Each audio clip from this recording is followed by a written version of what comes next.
If you're wondering how you can show Everest Forms as a pop-up, then it's very simple and easy. Here, we have already created a page in our dashboard, so we'll be simply opening it. Here, we'll be adding some attributes to our already existing form shortcode.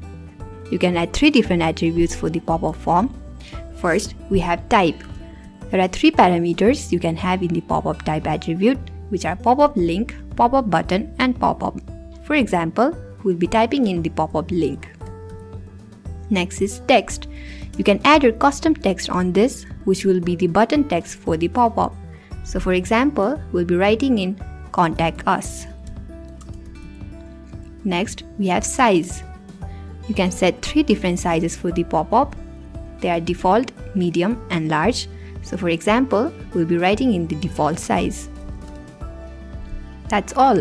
Now simply click on the publish button at the top and your pop-up form will look like this in the front end.